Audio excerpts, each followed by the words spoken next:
I paint the way I do because I can keep putting more and more things in. Like drama, pain, anger, love, a figure, a horse, my ideas of space. Through your eyes it becomes an emotion or an idea. It doesn't matter if it differs from mine, as long as it comes from the painting, which has its own integrity and intensity.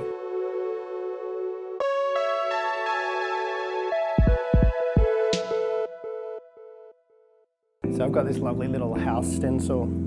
Like, I'm really interested in these sort of alternative ways of mark making, so I've got like a lot of little stencils, different rollers, sponges. The residency at 45 downstairs sort of came out of left field. I literally came into the studio and there was a flurry of creative activity. I always have a lot of paintings or a lot of artworks on the go at once because it allows me to move back and forth. If something sparks an idea somewhere else, I can move around. So it gives me that flexibility in the approach, but it also allows me to maintain that momentum. I'll come back to something or rework something. So it never actually has to be finished. The key words I would use, and that's where the sort of catchphrase comes from, is busy playing art. I guess a lot of what I do does have a lot of humour, but is also quite serious. So I've always used mixed media, but it just continues to evolve. I also am really interested in the marks that we leave behind as well. I think ultimately it swings back and forth between chaos and order. You know, no two works are ever the same. A few more works and then I'll stretch that big one up, and that'll be the centerpiece for the exhibition.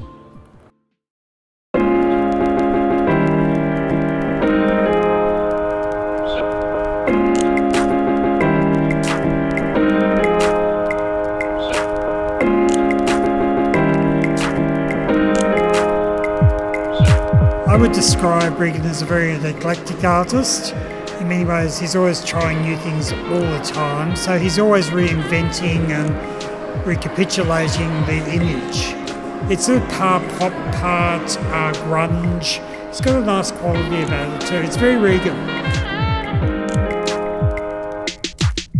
Since becoming a father, the shift has become more about home. Emily, his wife, has always been a really important theme, but he's also influenced by the outside world, different cultures, and his own adventures and his own travels.